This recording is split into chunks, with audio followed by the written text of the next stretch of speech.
So we are here while Richard is getting his infusion of lecanemab. You're now in the open label phase of the study, so we know that you are getting the actual medication. Correct. That's been for about 9 months, I believe. Right. And I just got back from San Francisco, the CTAD meeting, where they had the full readout of the lecanemab study data, which is published, as you mentioned, in the Journal of the American Medical Association. Did you read the article? It was a New England Journal. New England Journal, sorry, yeah. I did, yes. Yeah, and it's so nice to see that number was at 1,975, and I'm one of those people. Yep.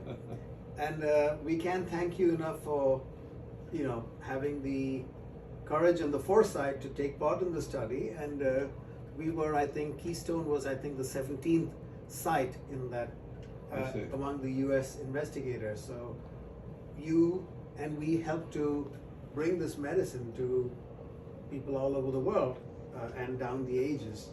We do hope and expect that the FDA will approve the study and the medication. But let's just step back a bit. I know you were in the sciences, so if you can just give us a little bit about your own professional background. You were in scientific research, right? Well, I started off, I have a PhD in biology from Case Western Reserve University, and my undergraduate degree from Johns Hopkins, also in biology, and my senior thesis there was on immunology. Okay. So wow. I understood about monoclonal antibodies, that is the drug basically here, and then after I got my PhD, I did some cancer research as a postdoc that was sponsored by American Cancer Society and the National Cancer Institute and the Muscular Dystrophy Association. It involved studying the chemical changes during muscle development and tissue culture.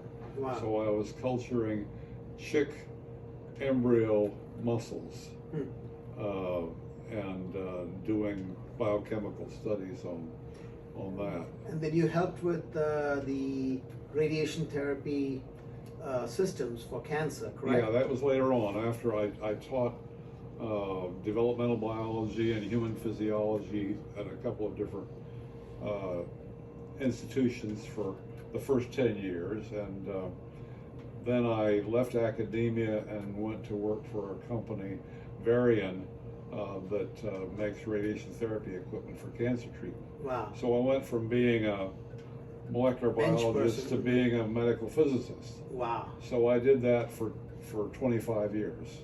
So you been involved in every stage of this whole medical, pharmaceutical enterprise, and you've seen it from both sides now.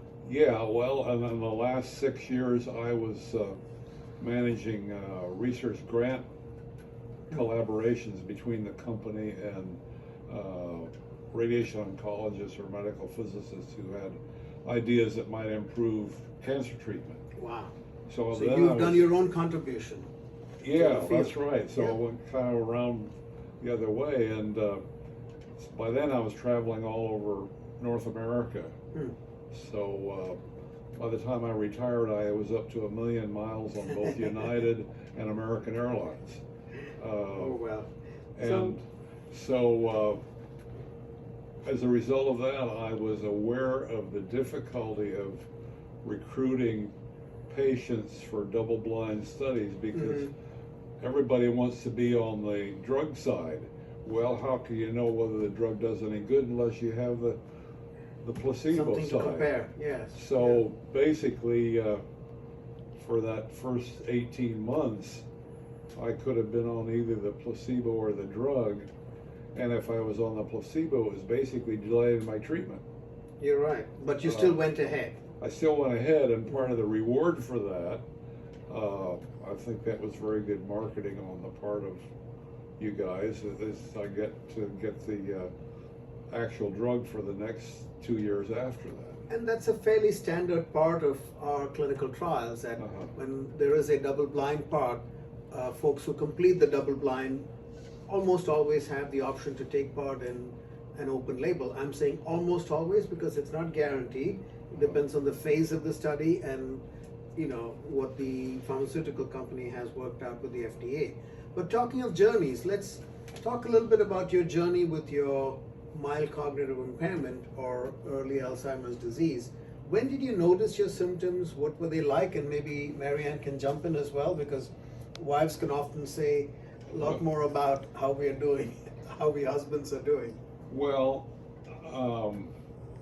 when you and I first had a phone conversation, and I knew that you were looking for volunteers, I realized I was getting more forgetful, and some complex conversations and so on were getting more difficult. So I'd kind of retired from several leadership positions I had and said, okay, I'm not gonna. So you gave up your positions because of your memory problems? Yeah, and you work in the Quaker community a lot, right? Several of them were in the Quaker community, yes, and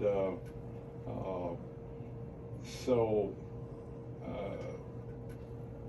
I knew there was something going on. That's why I volunteered for the study. And that was around mid-2020, if I remember right. Right. And so then the first news was, yes, I really have Alzheimer's based on the PET scans. Correct. So the PET scan showed that the memory symptoms you were having was not just a senior moment, but it was clearly symptomatic of early Alzheimer's disease. Correct. Because you had the amyloid protein collecting in your brain. Yeah. So my perception since then is that I haven't gotten any worse. Okay, great. Let me just pull in Marianne. I remember you telling me that he's a movie buff and he would come and tell you the stories, but he couldn't tell you the exact details. It was like, this person did that, or something like that. He could tell me the whole story. He might not remember the names of the particular people involved, but that's, the thing that's so amazing with Richard, I mean, from the time he was a child, I guess, he's a scientist and a philanthropist, and those are two characteristics that made him want to participate in the trial. And it,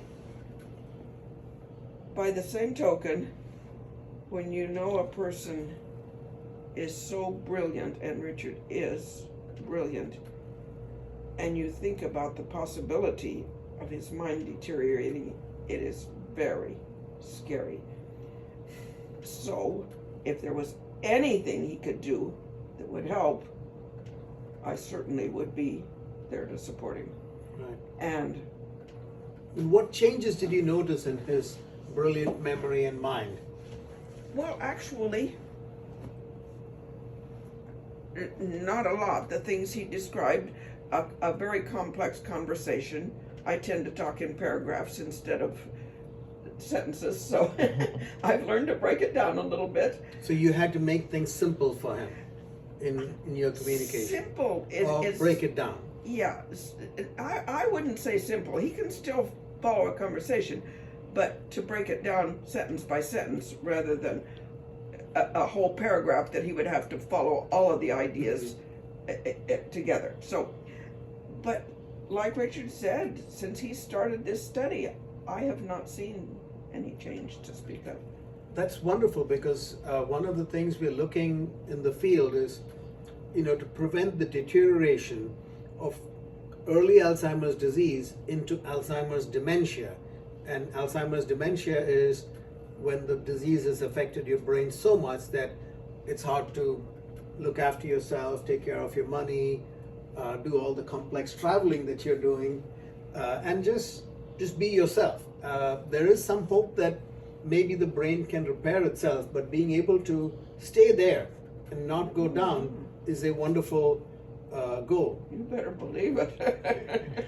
So, in these 2.5 years, what has your experience been like in the clinical trial and with us at Keystone? Well, it's other than the long drive both directions, we live about an hour and 45 minutes away each way. So that's probably atypical of your patients here. But we've made that sacrifice because of the importance of what's going on here and my ability to participate in it.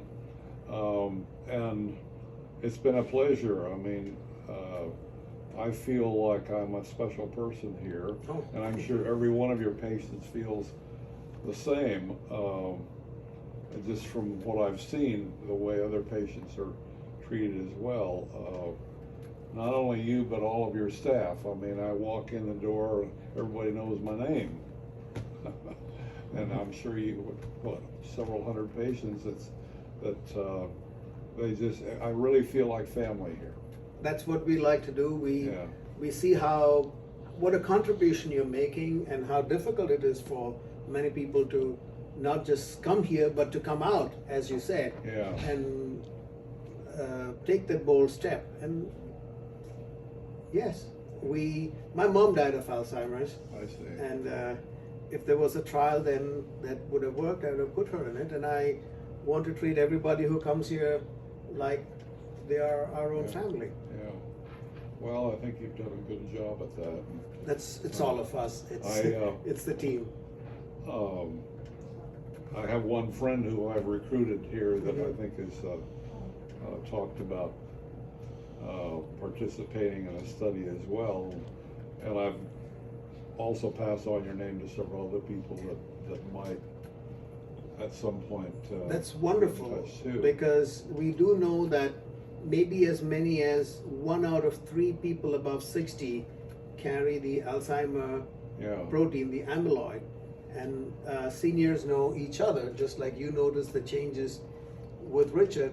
You know, when you're talking to friends whom you have known for a long time, you can easily get that sense, you know, he or she is not quite there. And we do need people to be ambassadors, to be advocates for the cause, and to spread the word that we don't have to live in fear of Alzheimer's, that there are possible treatments, and that, you know, when you're in a study, you're not a guinea pig. I hate that word. But you're really part of something wonderful as a willing participant. Yeah. And what's interesting is when it went from the double-blind study, the first time I had the active drug, I had some minor reactions, just a little bit of flu-like symptoms and some nausea that never went so far as vomiting, and was pretty tired that night. Nothing since. Nothing since. So my clue was from that I was on the placebo before. However, Marianne and other people said, okay, you haven't really deteriorated for the last 3 years, so that's evidence in the other direction that I was on the active drug, so who knows? Who knows? Somebody knows. Somebody knows, yeah. All will be revealed.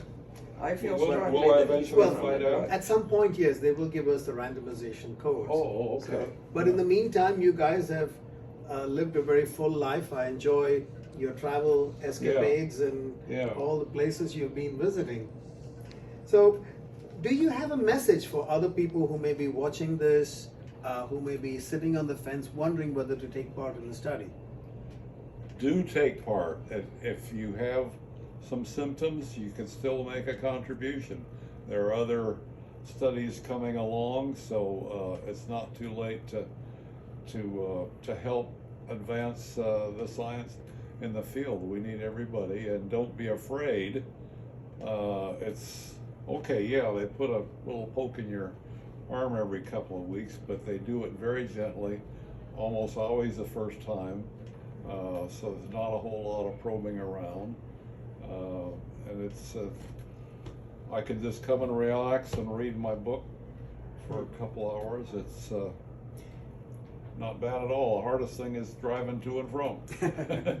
And not everybody is right next to us in Philadelphia. We do get people from over 100 miles radius.